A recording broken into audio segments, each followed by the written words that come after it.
গতকালই অভিযুক্ত ফাল্গুনী ও তার মা আরতি ঘোষকে বারাসাত আদালতে পেশ করা হলে ৭ দিনের পুলিশি হেফাজত পায় মধ্যমগ্রাম থানার পুলিশ। প্রাথমিক পর্যায়ে দুজনকে জিজ্ঞাসাবাদ করে আরেকটি ট্রলি ব্যাগের হদিস পাওয়া গেছে। আজ ফের দুজনকে পুনর্নির্মাণ করা হবে। খুন করার ক্ষেত্রে যে অস্ত্র ব্যবহার করা হয়েছিল সেটি উদ্ধার করবে। প্রসঙ্গত বাড়ির পাশে যে পুকুরটি রয়েছে সেই পুকুরেই অস্ত্র রয়েছে বলে অনুমান করছেন তদন্তকারী আধিকারিকরা। আজ সকাল থেকেই গোটা এলাকায় নামানো হয়েছে বিশাল পুলিশ বাহিনীসহ ওয়াইফ। কিছুক্ষণের মধ্যেই ডুবুরি নামিয়ে অস্ত্রের খোঁজ চালানো হবে এই পুকুর।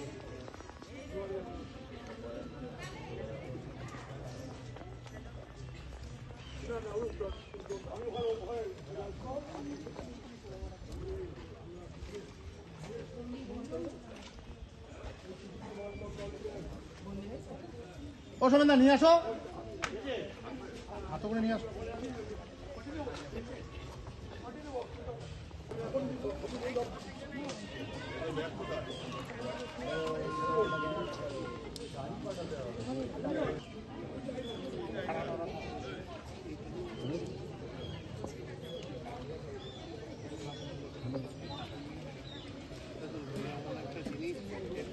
হ্যালো, হ্যাঁ বলো বলো।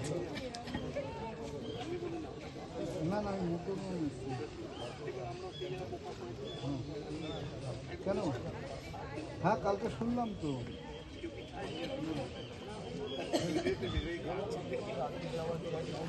ও ঠিক আছে দাদা, ওরা বলেছে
দাদা একটু ঘুরে এদিকে এদিকে এদিকে, দাদা এদিকে, দাদা এদিকে, ও দাদা, দাদা এদিকে, দাদা বটি নাই, এদিকে একটু দেখাও, এদিকে এদিকে এদিকে ঘোরো, এদিকে, ও দাদা,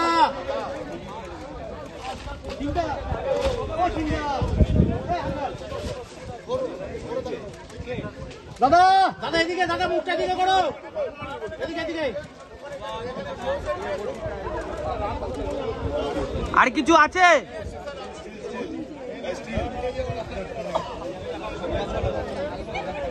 আমার